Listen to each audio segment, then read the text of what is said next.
बिस्मिल्लाहिर्रहमानिर्रहीम, अस्सलाम वालेकुम। नाज़रीन, आप देख रहे हैं प्रोग्राम खबर क्या है और मैं हूं आपकी मेज़बान फरजाना सिद्दीक। नाज़रीन, आज प्रोग्राम के पहले हिस्से में आपको बताएंगे कि सिंध बिल्डिंग कंट्रोल अथॉरिटी, जहां पर रिश्वत के चर्चे गुज़िश्ता 15 सालों से ज़ुबान ज़द-ए-आम हैं, लेकिन गुज़िश्ता 2 सालों से यहाँ सरकारी काम के बजाय माफियाज का राज हो गया है।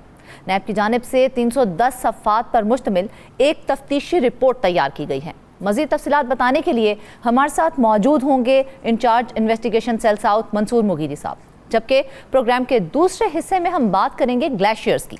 ग्लेशियर्स की निगरानी के आलमी इदारे ने 120 मिलियन पाकिस्तानियों के लिए ख़तरे की घंटी बजा दी है। 1975 के बाद दुनिया भर के ग्लेशियर 9000 अरब टन से ज़्यादा बर्फ़ खो चुके हैं।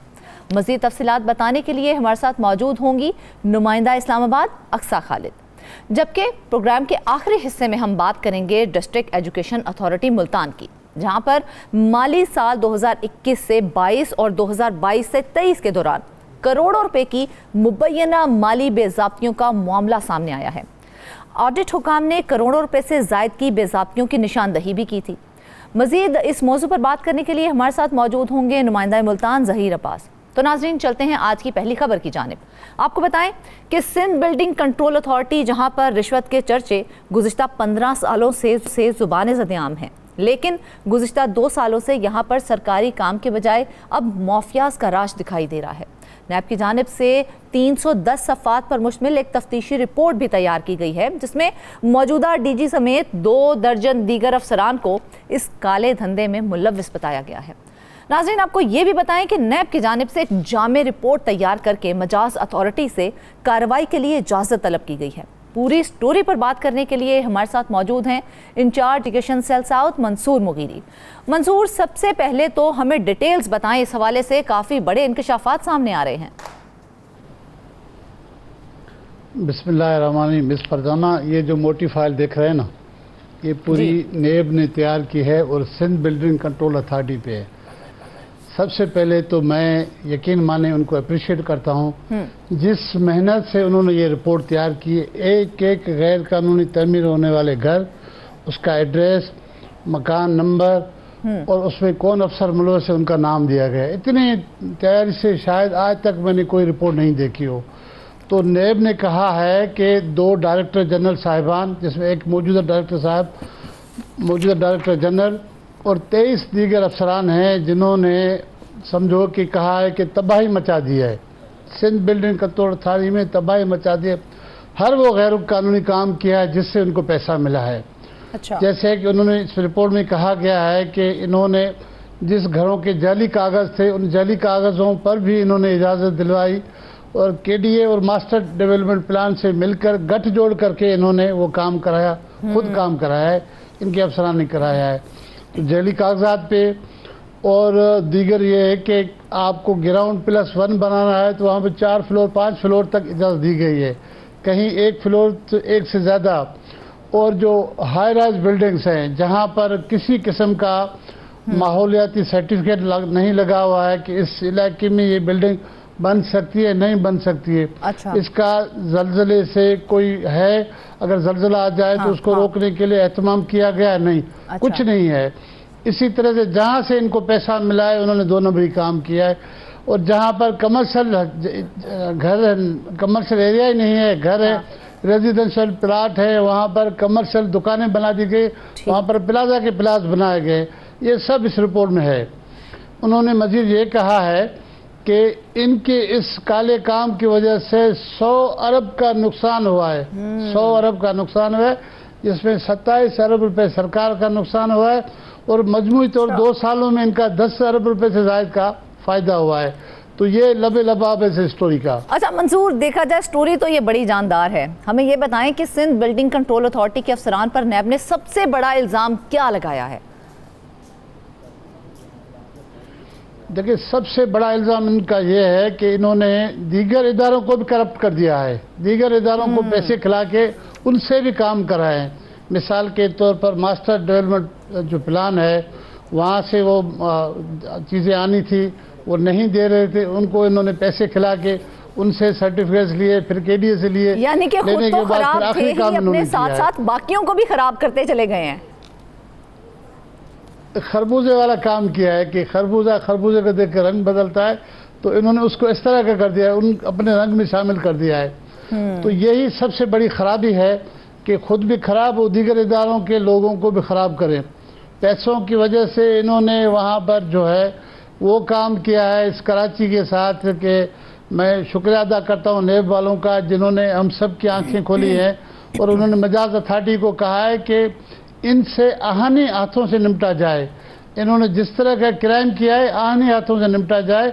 उनका ये भी कहना है कि 3 बार ये डायरेक्टर जनरल जो यहाँ पर आए हैं और अफसरान के लिए कहा है कि उन्होंने क्या कुछ नहीं किया है इस गोरख धंधे के लिए। अच्छा, तो लेकिन मंसूर साहब, जैसा कि आप बता रहे हैं कि मजमूई तौर पर तो 100 अरब का नुकसान किया है अफसरान ने, जिसमें 27 अरब जो है वो सरकारी नुकसान हुआ है।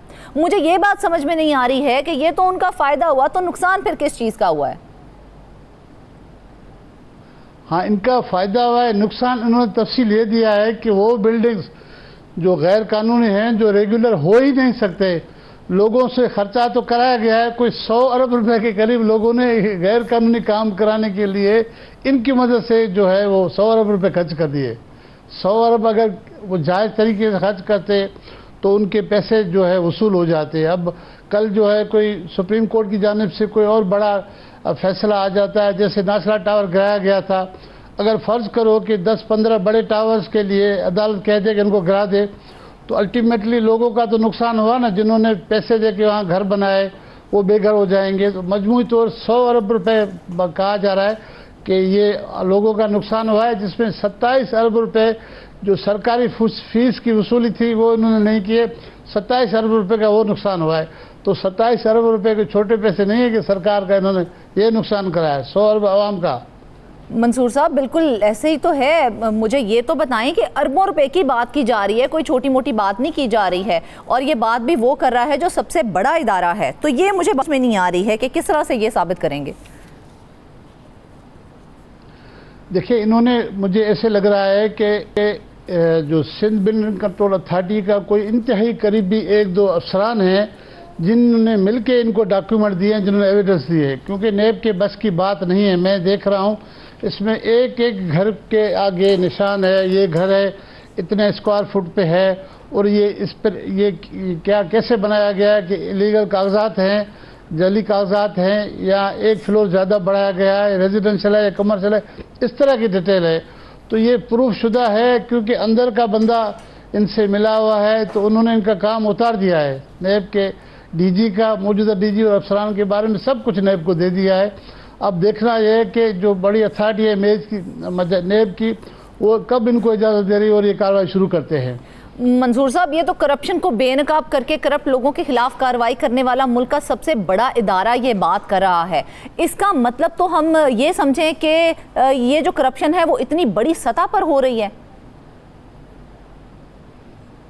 देखिए, मैं तो कह रहा हूँ कि 100 अरब आवाम का नुकसान 27 गवर्नमेंट का बता रहे, लेकिन हाँ। हो सकता है कि इनसे नुकसान डबल या ट्रिपल हो, ये भी मुमकिन है, हो सकता है।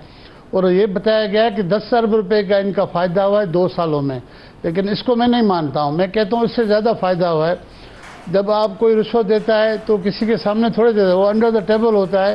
कि एक आइडिया लगाया जाता है कि 120 घर पे इन्होंने कितना लिया होगा, या 250 गज के घर पे कितना, ये तो अंदाजे पे इन्होंने ये रकम बताई है। लेकिन मेरे हिसाब में इन्होंने ज़्यादा जो है ना कि पैसे कमाए हैं। जिस तरह से मैं डीजी, मौजूदा डीजी का लाइफ स्टाइल देख रहा हूँ, दीगर अफसरान का लाइफ देख रहा हूँ, आप हैरान हो जाएंगे। आप सोच भी नहीं सकते कि ये 16, 17, 18 से 20 ग्रेड के अफसरान हैं, या ये बादशाह हैं किसी मुल्क के। अब वक्त आ गया है कि इनका गिरेबान पकड़ा जाए, क्योंकि अगर यही मामलात आगे भी चलते रहे तो फिर शहरियों को अपना हर जायज़ काम भी रिश्वत देकर करना पड़ेगा। तो ये कोई अच्छी बात नहीं है। वापस आएंगे ब्रेक के बाद।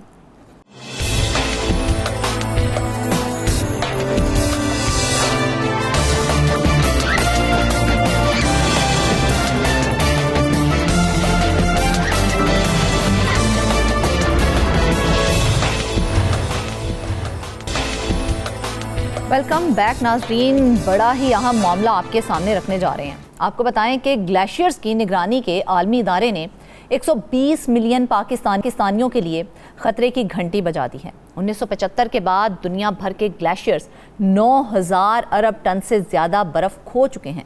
रिपोर्ट में इंकशाफ हुआ है कि 2000 से अब तक इतना पानी खो चुके हैं जो दुनिया भर के लोग 30 साल में पीते हैं।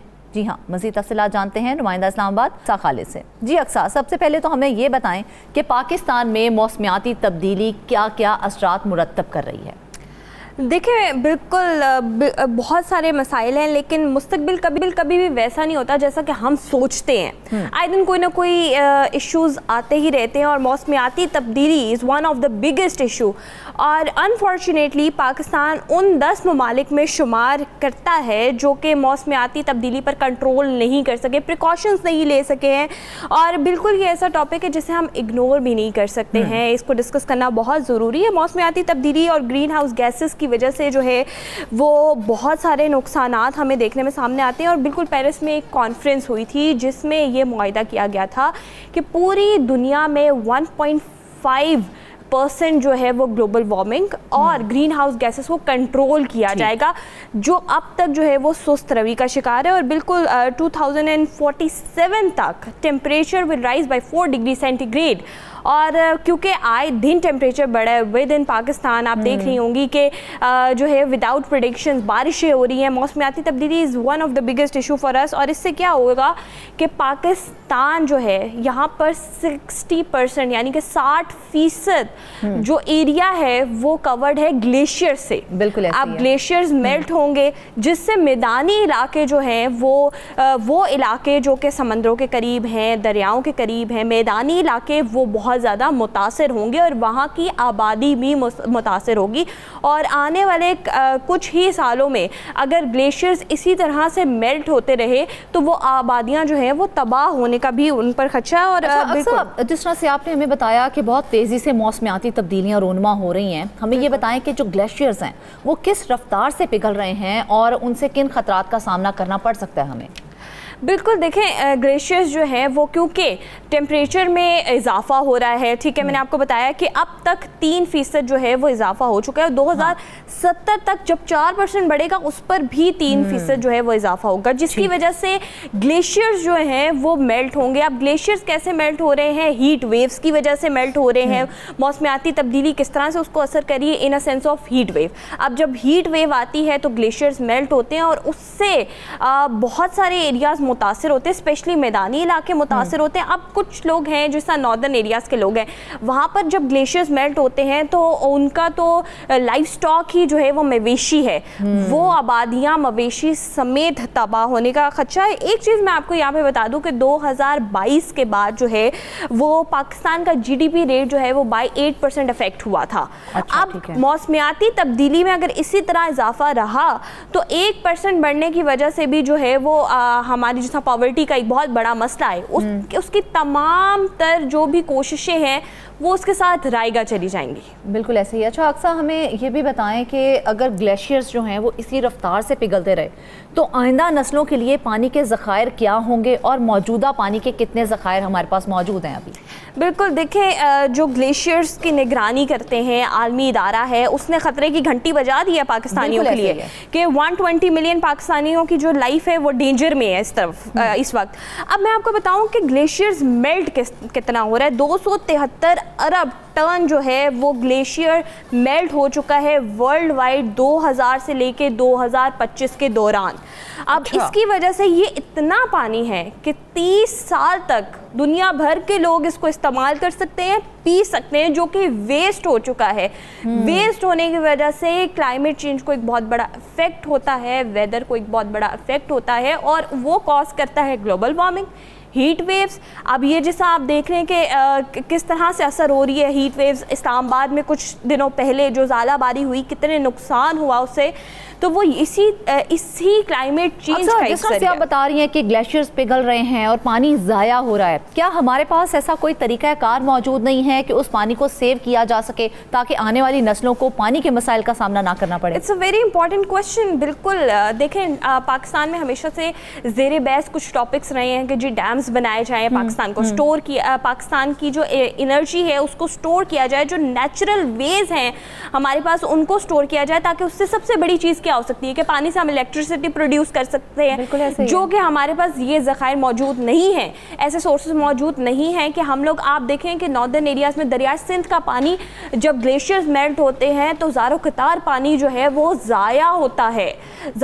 है और उससे इलेक्ट्रिसिटी जो है वो प्रोड्यूस नहीं की जाती। और अगर आने वाले वक्त में पाकिस्तान की जानिब से इस तरह के इक़दाम ना लिए गए और अल्टरनेटिव रिसोर्सेज पर ना जाया गया तो इससे हमें एक बहुत बड़ा वाटर लॉस का भी सामना होगा और आने वाले वक्त में पानी की एक बहुत बड़ी किल्लत देखने जो है वो हमें पड़ेगी। अच्छा, अक्सर हर तरह से नुकसान हो, हम देख रहे हैं कि हर एक शख्स का नुकसान होगा, लेकिन सबसे ज़्यादा आपने भी जिक्र किया कि किसानों का इफेक्ट होता है। जब आता है ग्लेशियर्स पिघलते हैं, पानी आता है, तो वो किस तरह से इफेक्ट होते हैं, मज़ीद उनके मवेशियों को और मुकामी रोज़गार पर किस तरह से असर पड़ता है इन ग्लेशियर्स के पिघलने से? बिल्कुल, देखिए जब ग्लेशियर मेल्ट होता है तो वो पानी जो है ना, वो पानी हमेशा हम कहते हैं कि पानी अपनी जगह खुद बनाता चला जाता है। बिल्कुल ऐसा ही है। अब वो पानी जब तेज़ रफ्तार से, क्योंकि ग्लेशियर मेल्ट होता है तो एक तेज़ रफ्तार से पानी की लहर जो है वो आती है, पहाड़ों में से कह लें या मैदानी इलाकों में से कह लें। अब क्या होता है कि वो पानी मैदानी इलाकों में जाता है, मैदानी इलाकों में सबसे पहले किस चीज़ को अफेक्ट करेगा? फील्ड्स को, जहाँ पर किसान काम करें। अब वो फील्ड्स को अफेक्ट करेगा, फिर उनकी मवेशी को अफेक्ट करेगा, जो उनका रोज़ आए दिन का रोज़गार है, वहाँ से वो लोग जो है वो मवेशी से कमाते हैं, अपनी ज़िंदगी गुजर बसर करते हैं, लेकिन वो उनकी फील्ड्स को अफेक्ट करेगा, उनकी मवेशी को अफेक्ट करेगा, ना कि सिर्फ एक स्पेसिफिक फील्ड को अफेक्ट करेगा, वो पूरी की पूरी आबादी को तबाह करता हुआ अपने साथ बह के जो है वो ले जाएगा। अच्छा, अक्सर ये तो हो गई आम आवाम की बात। अगर हम हुकूमत की कारकर्दगी के हवाले से बात करें, जिस तरह से मौसमियाती तब्दीलियां रोनुमा हो रही हैं, तो हुकूमत की कारकर्दगी पर इसके क्या मनफी असरात मुरतब हो रहे हैं? देखिए, एक एलार्मिंग सिचुएशन मैंने आपको बताया कि एलार्मिंग सिचुएशन के बाद भी हुकूमत की जानिब से ऐसे कोई इक़दाम नहीं लिए गए हैं, जबकि एक स्टडी के मुताबिक ये भी बताया गया है कि 2035 से 44 तक जो है वो 50 लाख लोग अफेक्ट हो सकते हैं और इसी के साथ 2070 तक हर साल जो है वो 10 लाख लोग अफेक्ट होंगे। लेकिन हुकूमत की जानिब से इसके रिलेटेड इक़दाम नहीं लिए गए, जबकि स्टडी के मुताबिक ये भी बताया गया है रिपोर्ट में कि हमें ऑल्टरनेटिव्स पर शिफ्ट करना होगा, लेकिन अब तक हमारे पास ऐसे कोई रिसोर्सेज मौजूद नहीं है कि हम ऑल्टरनेटिव्स पर जो है वो शिफ्ट कर सकें। और जिस तरह से टेम्परेचर बढ़ रहा है, ग्लोबल वार्मिंग इंक्रीज होगी, उससे टेम्परेचर बढ़ रहा है, लेकिन पाकिस्तान में दर्जा हरारत बढ़ने की क्या वजूहात हैं? अक्सर देखिए, पाकिस्तान में दर्जा हरारत बढ़ने की एक सबसे बड़ी वजह जो है ना वो पोल्यूशन है, गैसेस का इस्तेमाल है। अब हमारे पास क्या है, हम लोग क्योंकि एक अंडर डेवलप्ड कंट्री है, हम लोग टेक्नोलॉजी में उस तरह से फास्ट नहीं है, हम बैटरी पे जो है वो शिफ्ट नहीं कर रहे हैं। हमारी हर चीज़ जो है, अब सिर्फ वाटर रिसोर्सेज टनल्स को अगर आप देख लें या फिर आप ट्यूबवेल्स को देख लें, वो डीजल से चल रहे हैं अब तक, और वो डीजल से चल रहे हैं, जिसकी वजह से जो है वो पोल्यूशन क्रिएट हो रही है। Pollution direct green house gases से जाके जो है वो रिलेट करती है, और जिसकी वजह से दिन ब दिन जो है वो पाकिस्तान के अंदर दर्जा हरारत में इजाफा हो रहा है। अक्सर मौसमियाती तब्दीलियों पर हम बहुत बड़े बड़े सेमिनार्स कर रहे हैं, हुकूमत की जानिब से बहुत सी बातें की जा रही हैं, लेकिन बात यह है कि पाकिस्तान हुकूमत जो है वो इन मनफी असरात को कंट्रोल करने के लिए क्या इक़दाम कर रही है? अब तक के क्या इक़दाम किए गए हैं? देखें, आपने सेमिनार्स की बात की, सेमिनार्स का जो है वो इन प्रैक्टिकल फॉर्म सामने आते हैं जब हुकूमत साथ मिलती है। इदारे तभी काम कर पाते हैं जब हुकूमत की जानिब से बात तो बहुत की जा रही है ना मौसमियाती तब्दीलियों के हवाले से, लेकिन हमें कारकर्दगी प्रैक्टिकली जिस तरह से आपने कहा हमें कुछ भी दिखाई नहीं दे रहा है। बिल्कुल ऐसा ही है, और एक स्टडी आई थी जिसमें यह बताया गया है कि पाकिस्तान को शिफ्ट करना पड़ेगा। अब मैं आपको बता रही हूँ कि शिफ्ट करना पड़ेगा, इलेक्ट्रिसिटी प्रोडक्शन को शिफ्ट करना पड़ेगा, वो कैसे ऑल्टरनेट्स पे जाना पड़ेगा हमें। ट्यूबवेल्स को जो है आप सोलर्स पे ले जाएं, ठीक है, सोलर्स को जो है वो इम्प्रूवमेंट की तरफ लेके आए। इसी के साथ ट्रांसपोर्टेशन जो है हमारी, अब तक देखें ना कि दुनिया जो है वो टेक्नोलॉजी में कितनी फास्ट हो चुकी है और हमारी ट्रांसपोर्टेशन अभी भी फ्यूल्स पर चल रही है। बिल्कुल ऐसा ही है, वो फ्यूल्स कंडक्ट करते हैं पोल्यूशन। तो हुकूमत को इससे रिलेटेड इकदाम लेने चाहिए ताकि आने वाले वक्त स्पेशली 2035, 44 और 70 तक एटलीस्ट हम यहाँ तक पहुँच जाएँ कि हम अपने, अगर हम पानी के वेस्टेज को कम नहीं कर सकते, हम अपने पोल्यूशन को कम करें और वाटर स्टोरेज को बढ़ा दें।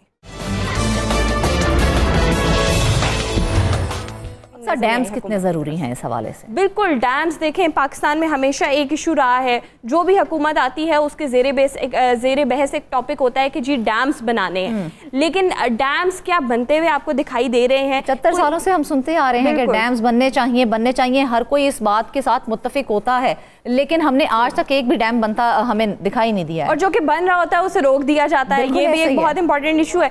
जबकि जब सैलाब आता है, अब 2022 का सैलाब आया, उसके बाद इंपॉर्टेंट इकदाम लेने चाहिए थे, क्योंकि हमारी जीडीपी ग्रोथ उससे अफेक्ट हो रही थी, लेकिन अब तक ऐसे कोई इकदाम नहीं लिए गए हैं कि जिससे वाटर स्टोरेज सिस्टम को बढ़ाया जाए। अच्छा, आपने जिक्र किया था आलमी इदारे के हवाले से जो ग्लेशियर्स की निगरानी करती है, क्या उसकी जानिब से भी तमाम मुल्कों को इस हवाले से कोई हिदायत जारी नहीं की गई हैं, इकदाम नहीं किए जा रहे हैं उनकी जानिब से भी? नहीं, देखें, जो ये इदारा है इसकी तरफ से जो है वो अलार्मिंग सिचुएशन को गाइडलाइन प्रोवाइड, ये इदारा गाइडलाइन प्रोवाइड कर सकता है, मगर प्रैक्टिकल इम्प्लीमेंटेशन हर हुकूमत, हर जो है वो सिटी की, कंट्री की हुकूमत जो है वो खुद अपने इकदाम लेगी। लेकिन अलार्मिंग सिचुएशन के बारे में बताया गया। फिर पेरिस में एक कॉन्फ्रेंस रखी गई जिसमें ये बताया गया कि तकरीबन 1.5% हमने ग्रीन हाउस गैसेस को और ग्लोबल वार्मिंग को कंट्रोल करना है। और कैसे कंट्रोल करना है, ये प्रिकॉशंस जो मैं अभी आपको बता रही हूँ, शिफ्ट्स करने हैं, हमने ऑल्टरनेट्स ढूंढने, ये भी उसमें शामिल किए गए। लेकिन वो 10 ममालिक जो अभी मौसमियाती तब्दीली से असरअंदाज हो रहे हैं, वो इन सारे प्रिकॉशंस को लेने में सुस्त रवि का शिकार है। पाकिस्तान कितना सुस्त रवि का शिकार है? अक्सर हमें तो पाकिस्तान से कंसर्न है, नो डाउट के बाकी दुनिया के ऊपर जो हो रहा है उसके ये जो नेचुरल डिज़ास्टर्स हैं, ग्लोबल वार्मिंग है, वो हर मुल्क को इफ़ेक्ट करती है, लेकिन पाकिस्तान इस हवाले से कितना सुस्त चल रहा है, हमें ये बताएं। देखिए, मैंने आपको बताया कि हमारा 60% एरिया जो है वो ग्लेशियर्स पर है, क्योंकि हमारे पास जो है वो हिंदुकुश रेंज है, फिर दरियाए सिंध है, यहाँ तमाम तर एरियाज जो है वो हमारे ग्लेशियर्स, जहाँ पर ग्लेशियर्स मौजूद हैं। और सबसे ज़्यादा मुतासिर बहुत जो है, अगर 60% एरिया है तो आप देखें कि कितने % हम मुतासिर होंगे उससे, अगर इस तरह का कोई नेचुरल डिज़ास्टर हमें अफेक्ट करता है। और मैंने बार बार 2022 के सैलाब का जिक्र किया, लेकिन अब तक पाकिस्तान की जानिब से, हुकूमत की जानिब से कोई ऐसा रिटन फॉर्म नहीं आई, कोई प्रैक्टिकल इम्प्लीमेंटेशन नहीं आई। हाँ, मंसूबे ज़रूर बनाए जा रहे हैं कि डैम्स बनाए जाएंगे, ऑल्टरनेटिव्स पे शिफ्ट करेंगे। एक चीज़ जो बेहतर हुई है वो ट्रांसपोर्टेशन हुई है, इसके अलावा अब तक हमने प्रैक्टिकल इम्प्लीमेंटेशन नहीं देखी है। अच्छा, अक्सर ये जो सूरत हाल अब बन चुकी है, आने वाले वक्तों में कितना ज़्यादा पाकिस्तान इफ़ेक्ट हो सकता है इस तमाम मामलात के हवाले से, नेचुरल डिज़ास्टर्स के हवाले से, क्योंकि अभी तक तो अमली इक़दाम तो हमें कोई भी दिखाई नहीं दे रहे हैं, तो कितनी जल्दी पाकिस्तान के ऊपर ये जो है मौसमियाती तब्दीलियाँ उसको इफ़ेक्ट करेंगी?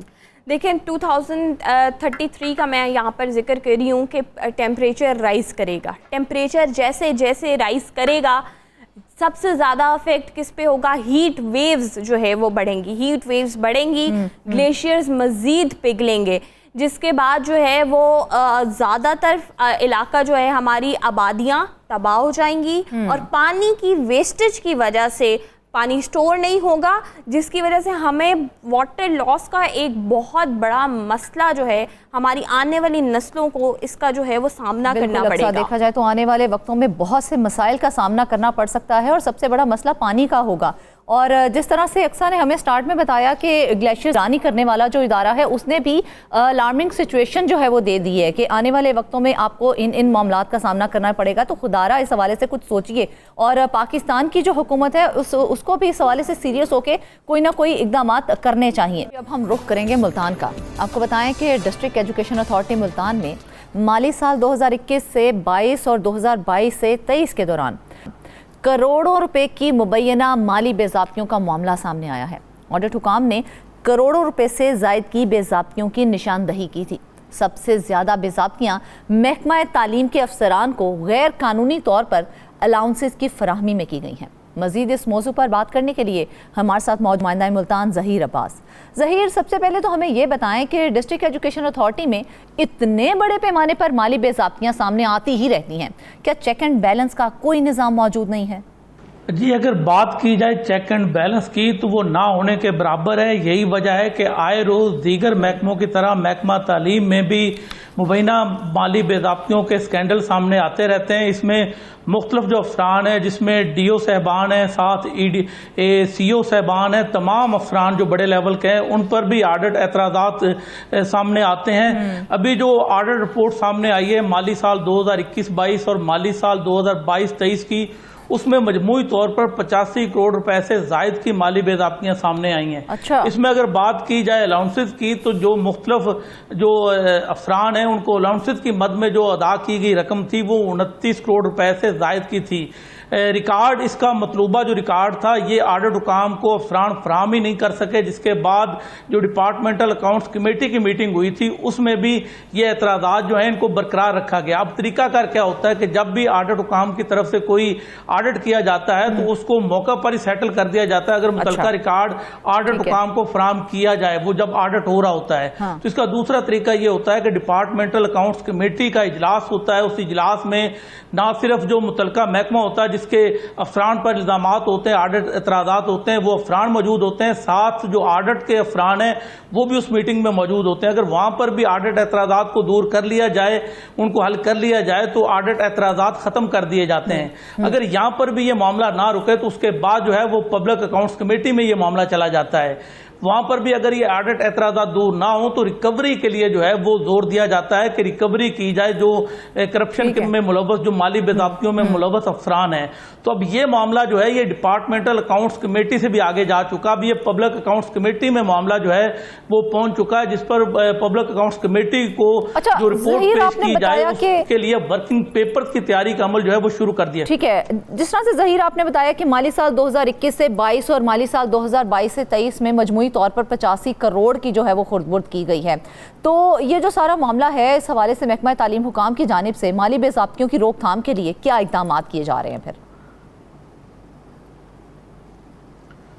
जी, रोकथाम तो ना होने के बराबर हैं उसके जो इक़दाम किए जा रहे हैं। ताम जो मौजूदा चीफ एग्जीक्यूटिव ऑफिसर हैं एजुकेशन अथॉरिटी के, उनकी तरफ से तमाम जो जिम्मेदार जिन पर ऑडिट एतराज़ात लगाए गए हैं, जिन पर संगीन माली बेज़ाब्तियों के इल्जामात लगाए गए ऑडिट हुकाम की जानिब से, उन तमाम अफसरान को ऑडिट एतराज़ात के जवाब दोबारा से जमा करवाने की हिदायत कर दी गई है। इन्होंने जो पहले ऑडिट एतराज़ात के जवाब जमा करवाए थे डिपार्टमेंटल अकाउंट्स कमेटी में, तो डिपार्टमेंटल अकाउंट्स कमेटी ने उन एतराज़ात को के जो जवाबात थे उनको तस्लीम ही नहीं किया, क्योंकि मुतलका जो सबूत थे, मुतलका जो डॉक्यूमेंट्स थे वो फराहम ही नहीं किए जा सके थे, जिसके बाद ये मामला जो है वो पब्लिक अकाउंट्स कमेटी में चला गया। अच्छा। तो अब जो है तमाम जो जिम्मेदार अफसरान हैं उनको हिदायत की गई है CO एजुकेशन की जानिब से कि वो जो भी ऑडिट एतराज़ात उनके खिलाफ बने हैं उनको दूर करने के लिए वर्किंग पेपर की तैयारी जो उसका अमल भी शुरू कर दिया गया। 39 ऑडिट एतराज़ात के जो जवाबात हैं वो मुतलका अफसरान की जानिब से CO एजुकेशन को मसूल हो चुके हैं और पब्लिक अकाउंट्स कमेटी की अगली जो मीटिंग है उसमें ये तमाम ऑडिट एतराज़ात के जो जवाबात हैं वो पेश किए जाएंगे।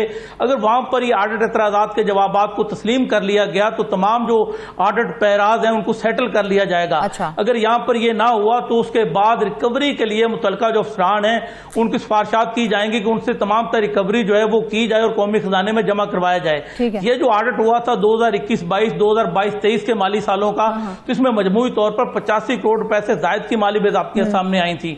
उसमें जो सबसे ज्यादा माली बेज़ाब्तियां थी वो मुख्तलिफ किस्म के अलाउंसेस की मद में हुई थी, वो 29 करोड़ रुपए से जायद की माली बेज़ाब्तियां थी। इसी तरह अगर बात की जाए नॉन सैलरी बजट की, बिल्कुल तो यही मैं आपसे पूछने वाली थी, 12 करोड़ रुपए से नॉन सैलरी बजट का आखिर क्या मामला है? ये नॉन सैलरी का बजट का जो मामला है वो भी सामने आ रहा है। तो अगर माजी की बात की जाए तो माजी में भी पंजाब भर में नॉन सैलरी बजट के अरबों रुपए के जो फंड्स हैं उनको खुर्द-बुर्द किया गया था। अब मुल्तान में कितनी रकम खुर्द-बुर्द की गई है इस हवाले से, नॉन सैलरी बजट के हवाले से? जी, अगर मुल्तान की बात की जाए तो मुल्तान में मजमूई तौर पर 20 करोड़ रुपए से जायद का जो नॉन सैलरी बजट है उसमें मुबैना तौर पर खुर्द-बुर्द की गई है। उसमें 12 करोड़ रुपए से जायद की जो है वो नुकसान पहुंचाया गया कौमी खजाने को गैर कानूनी इस्तेमाल से। क्योंकि होता क्या है कि जब भी नॉन सैलरी बजट जो है वो महकमा तालीम को दिया जाता है तो उसकी मंजूरी के लिए जो फंड आपने लेने हैं उसके लिए भी भारी नजराने जो है वो अकाउंट्स ऑफिस वालों को जमा देने पड़ते हैं। अच्छा। जब तक भारी नजराने आप ना दे तो वहां वहां से भी बिल क्लियर नहीं होता। तो ये पूरा नेटवर्क है। एक तो महकमा तालीम के अपने अफसरान जो है वो इस बजट पे हाथ साफ करते हैं, दूसरा जो अकाउंट ऑफिस के मुलाजमीन है उनके लिए भी ये सोने की चिड़िया, ये नॉन सैलरी बजट है, तो वो भी अपनी जो डिमांड है वो उनके सामने रखते हैं, वो भी मुबैना तौर पर भारी नजराने वसूल करते हैं। मुल्तान की बात की जाए तो मजमूई तौर पर 20 करोड़ रुपए से जायद के नॉन सैलरी बजट की मुबैना खुर्द सामने आई है। अगर बाजी की बात की जाए, जिस तरह आपने कहा कि 2020 में जब पूरे पंजाब में नॉन सैलरी बजट जो तलीमी इदारों का है उसका ऑडिट किया गया था, तो उसमें 17 अरब रुपए की माली बेदातियां सामने आई थी, जिसमें मुल्तान भी था, मुजफ्फरगढ़ था, खानेवाल की डिस्ट्रिक्ट एजुकेशन अथॉरिटी थी। इस तरह जनूबी पंजाब समेत पंजाब भर के दीगर जो 19 इजला की डिस्ट्रिक्ट एजुकेशन अथॉरिटी है वहां पर 17 अरब रुपए से जायद का टीका जो है वो लगाया गया था। उसमें जो 6 अरब से जायद का नुकसान था वो इंतजामी कंट्रोल की वजह से कौमी खजाने को पहुंचाया गया। कमजोर और नाकस हिकमत अमली से 2 अरब का नुकसान पहुंचाया गया। इसी तरह 1 अरब से जायद की रकम जो खर्च की गई थी उसका ऑडिट हुकाम को रिकॉर्ड ही फराहम नहीं किया गया था। इसी तरह गैर कानूनी जो इसके खर्चे हैं उसकी मद में 7 अरब से जायद की रकम के खर्च करने के 175 केसेस की निशानदेही हुई थी। उसके बाद से बाकायदा बुनियादों पर जो है मुस्तकिल बुनियादों पर जो नॉन सैलरी बजट है उसके ऑडिट का सिलसिला शुरू हुआ था, जिसके बाद 2021-22 और 2022-23 के माली साल में भी नॉन सैलरी बजट की मद में बड़े पैमाने पर एक और चीज जो हमने अपनी स्टोरी में जिसका जिक्र किया था, गैर कानूनी अलाउंसेस जो दिए जा रहे हैं, तो गैर कानूनी अलाउंसेस की मद में होने वाली जो माली बेज़ाब्तियां हैं उन पर किसी किस्म की रिकवरी शुरू हो सकी है या नहीं हो सकी अभी तक? जी, इसमें आपको बड़ी दिलचस्प बात बताता हूं। 2011 से लेकर 2021 तक वो मुख्तलिफ जो गैर कानूनी अलाउंसेज हैं उसकी मद में कौमी खजाने को 31 करोड़ रुपए का नुकसान पहुंचाया गया था, जिस पर इस पे बाकायदा इंक्वायरी भी हुई। ऑडिट हुकाम की रोशनी में जब इंक्वायरी की गई तो उसमें जो मुतलका जिम्मेदार जो अफसरान थे उनकी बड़े पैमाने पर निशानदेही की गई और रकम का तखमीना लगाया गया कि 31 करोड़ रुपए 2011 से लेकर 2021 तक इन अफसरान ने मुख्तलिफ अलाउंसेज की मद में गैर कानूनी तौर पर वसूल किए हैं। तो इसकी रिकवरी के लिए जो है वो अहकाम जारी किए गए थे। अब ये 2021 में ये अहकाम दिए गए थे। अब 2025 है, 4 साल का अरसा गुजरने के बावजूद ये 31 करोड़ की रकम जो है उसकी रिकवरी के लिए किसी किस्म के कोई इकदाम नहीं किए जा सके। अब जो दोबारा ऑडिट हुआ 2021 के बाद उसमें भी 29 करोड़ रुपए से जायद की जो है वो अलाउंसेज की हेरा फेरियां सामने आई हैं, उसकी रिकवरी के लिए भी अभी इकदाम नहीं किए गए। अभी जो पब्लिक अकाउंट्स कमेटी की मीटिंग होगी, अगर उसमें ये रिकॉर्ड फराहम ना कर सके महकमा तालीम के अफसरान तो 31 करोड़ पहले इनके जिम्मे है, मजीद 29 करोड़ की रिकवरी जो है वो भी इनके जिम्मे लग जाएगी। अच्छा ज़हीर, एक और बड़ा अहम सवाल जो यहाँ पर उठता है वो ये है कि स्कूल काउंसिल्स ने मुकर्रर करदा जो फंड्स हैं उससे ज्यादा की रकम निकलवाई है। सबसे बड़ा सवाल तो ये है कि वो रकम कैसे निकलवा ली गई और कवानीन के तहत स्कूल काउंसिल्स जो हैं वो कितनी रकम निकलवाने के मजाज हैं? जी, हमारे पास जो ये दस्तावेजात मौजूद हैं इनके मुताबिक पंजाब एजुकेशन स्कूल विंग के रूल के मुताबिक 4 लाख से जायद के जो है वो जो स्कूल काउंसिल्स हैं वो 1 साल के अंदर 4 लाख से जायद के अखराजात कर सकती हैं। उससे ज्यादा के अखराजात करने की मजाज नहीं है। मगर इस मामले में हुआ ये कि मुख्तलिफ स्कूल की जो स्कूल काउंसिल्स हैं उनके अरकान ने जो अफसरान थे उनके साथ मुबैना तौर पर मिली भगत करके अपनी जो मुकर्रर करदा एक लिमिट है उससे भी ज्यादा के फंड जो है वो निकलवा कर खुर्द-बुर्द किए, जिससे कौमी खजाने को भारी नुकसान जो है वो उठाना पड़ा। 4 कि चेक एंड बैलेंस का कोई निजाम मौजूद नहीं है तो कैसे निकलवा ली गई, कैसे इजाजतनामा कैसे मिल गया उनको? जी, इसमें होता क्या है कि जब भी जो मुतलका यानी कि डीओ हजरात होते हैं उनको शीशे में उतार लिया जाता है। जब उनको मुबैना तौर पर भारी कमीशन की भारी जो है वो नजराने की ऑफर की जाती है तो वो भी मोम हो जाते हैं, वो भी कवानीन में गैर कानूनी तौर पर अपनी तरफ से तरमीम कर लेते हैं और जो मुतलका स्कूल काउंसिल्स हैं उनको मतलूबा जो फंड हैं उससे भी ज्यादा मुकर्रर करदा जो लिमिट है उससे भी ज्यादा फंड निकलवाने की इजाजत दे दी जाती है। यही वजह है कि इस मामले में भी 7 करोड़ से जायद की रकम जो है वो निकलवाई गई। हालांकि जो रकम निकलवाई जा सकती थी, जो 55 स्कूल थे वो तकरीबन 2.5 करोड़ रुपए के करीब थी, 2.5 करोड़ रुपए की रकम वो निकलवा सकते थे, मगर यहाँ पर उन्होंने अपनी जो लिमिट थी उससे भी ज्यादा पैसे निकलवाए, जिससे कौमी खजाने को 7 करोड़ रुपए से जायद का नुकसान उठाना पड़ा। अच्छा ज़हीर, हमें ये भी बताएं कि हम देखें वैसे तो महकमा तालीम के हर डिपार्टमेंट के अंदर ही बेज़ाब्तियाँ दिखाई दे रही हैं, तो मुरम्मती कामों के और टेंडर्स और जो स्टेशनरी की खरीदारी है, इस हवाले से अगर देखा जाए तो सरकारी खजाने को कितना नुकसान पहुंचाया गया है? जी, अगर स्टेशनरी की बात की जाए तो स्टेशनरी की खरीदारी के लिए जो तरीकाकार है उसके मुताबिक जो मुतलका अथॉरिटी है पहले उसकी इजाज़त ली जाती है। जब इजाज़त मिल जाती है तो उसके बाद जो है आप स्टेशनरी और दीगर सामान जो है उसकी खरीदारी करते हैं। उसके साथ साथ जो मुरम्मती काम होते हैं उसका बाज़ाब्ता तौर पर पहले टेंडर होता है, एस्टीमेट लगाया जाता है, फिर उसके बाद उसकी जो है वो अप्रूवल ली जाती है। अप्रूवल के बाद जो है वो तमाम तर काम जो है वो शुरू होता है। मगर इसमें हुआ क्या कि चहीते ठेकेदारों को नवाजने के लिए, चहीते अफसरान को नवाजने के लिए जो सीओ एजुकेशन का दफ्तर है वहाँ से किसी किस्म की कोई मुदाखलत नहीं की गई। तमाम तर रकम जो है 4 करोड़ 99 लाख रुपया जो है वो चहीते ठेकेदारों को दिलवा दिया गया। इसी तरह 85 लाख रुपए से जायद की रकम जो है वो स्टेशनरी की मद में जो चहीते वेंडर थे, ठेकेदार थे, उनको दिलवा दी गई। हालांकि कवानीन यही कहते हैं कि जब तक प्रॉपर मंजूरी ना हो उस वक्त तक 1 रुपए की खरीदारी करने का भी कोई अफसर, बिल्कुल सही, यही तो बात है, यही वो सवाल है जो बार बार उठ रहा है। कवानीन को पसे पुष्ट डाला गया। प्रॉपर प्रोसेस को फॉलो किए बगैर कैसे इतनी बड़ी माली बेज़ाब्तियां सामने आ सकती हैं? इसका मतलब है आवे का आवा यहां पर बिगड़ा हुआ है।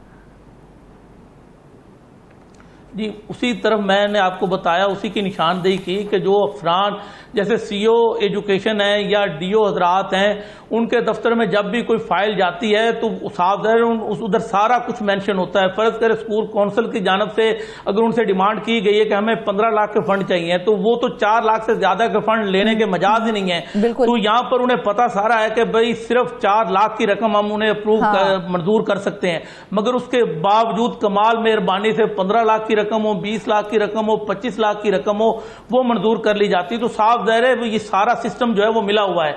जब तक अफसराने बाला जो हैं वो मिले हुए ना हो, किसी सूरत भी जो निचला अमला है वो 1 रुपए की करप्शन भी नहीं कर सकता। यहाँ तो यही तो संगीन इल्जामात मुतलका अफसरान पर भी लगाए गए। जो साबिक सीईओ हैं उन पर भी 29 करोड़ रुपए से जायद के जो गैर कानूनी अलाउंसेस फराहम किए गए मुख्तलिफ अफसरान को, वो बराह रास्त उन पर इल्जाम लगाए। इसी तरह जो डीओ हज़रात हैं, चाहे वो मुल्तान के हों, जलालपुर पीरवाला के जो एईओ हों या फिर शुजाबाद के अफसरान हो, तमाम अफसरान पर गैर कानूनी अलाउंसेस जो है उसकी वसूली का इल्जाम भी है। और जिम्मेदारी जो डाली गई है वो साबिक सीईओ जो एजुकेशन अथॉरिटी के उन पर डाली गई है। इस हवाले से उनकी तरफ से भी जो एतराज का जवाब जमा करवाया गया, मगर जो तो माजी में जो गैर कानूनी अलाउंसेस लेने वाले अफसरान और मुलाजमीन हैं उनकी निशानदही तो अब हो चुकी है, लेकिन बात यह है कि रिकवरी के लिए अब क्या इक़दाम किए जा रहे हैं? जी, अगर माजी के अफसरान की बात की जाए तो जैसे मैंने पहले बताया कि 31 करोड़ रुपए से जायद के अलाउंसेस थे जो गैर कानूनी तौर पर मुख्तलिफ अफसरान को 2011 से 2021 के दरमियान फराहम किए गए। तो उनकी निशानदेही हुई, प्रॉपर इंक्वायरी हुई, उसके बावजूद रिकवरी के लिए इकदाम नहीं उठाए जा सके। यही वजह है कि जब उनसे कोई रिकवरी नहीं हुई तो दीदा दिलेरी का मुजाहरा करते हुए जो मौजूदा अफसरान है उन्होंने भी बहती गंगा में हाथ धोए। 29 करोड़ रुपए से जायद के जो मुख्तलिफ किस्म के अलाउंसेज हैं वो सरकारी खजाने से निकलवा लिए।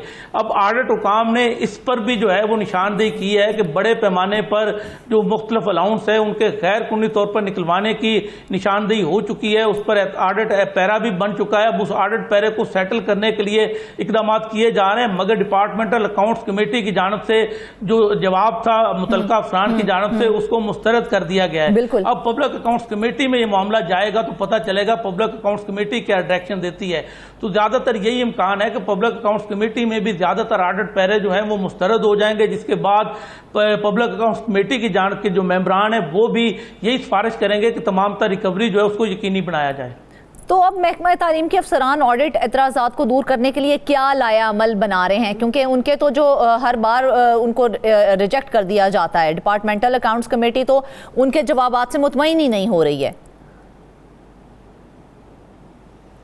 जी, उसी हवाले से जो CEO एजुकेशन है उन्होंने तमाम अफसरान को तहरीरी तौर पर जो आडिट एतराज़ात के जवाब हैं वो लिखने का कहा था, जिसके बाद 39 जो आडिट एतराज़ात हैं उनके जवाब मुतलका इंतज़ामिया जो है उसको मसूल हो चुके हैं। उन एतराज़ात के जवाबात की रोशनी में वर्किंग पेपर की तैयारी की जा रही है ताकि वर्किंग पेपर जो है वो पब्लिक अकाउंट्स कमेटी में पेश किए जा सके। वहाँ पर ये जो आडिट एतराज़ात के जवाब हैं इनकी रोशनी में जो है कोई ना कोई फैसला होगा। ज़्यादातर ज़राए के मुताबिक ये इम्कान है, क्योंकि डिपार्टमेंटल अकाउंट्स कमेटी में जो आडिट पैरे जो सेटल नहीं होते तो ज़्यादा गालिब इम्कान नहीं यही होता है कि पब्लिक अकाउंट्स कमेटी में भी वो आडिट एतराज़ात जो हैं उनके जवाबात को मुस्तरद किया जाएगा। ताहम ये जैसे ही पब्लिक अकाउंट्स कमेटी की मीटिंग होगी उसी में फैसला होगा कि आया के रिकवरी के लिए अहकाम दिए जाते हैं या जो सबूत या रिकॉर्ड बिल्कुल ज़हीर, इस तमाम को देखा जाए तो ऐसा ही है। पब्लिक अकाउंट्स कमेटी भी महकमा तालीम के अफसरान के जवाबात से मुतमईन नहीं है। अब देखना यह है कि वो अफसरान जो हैं वो क्या हिकमत अमली अपनाते हैं, क्योंकि ये छोटी मोटी जो है वो माली बेज़ाब्ती नहीं है, 31 करोड़ का ये मामला है। नाज़रीन, इसके साथ ही आज के प्रोग्राम से बस इतना ही। ढेर सारी दुआओं में याद रखिएगा। इजाज़त दीजिए, अल्लाह हाफ़िज़।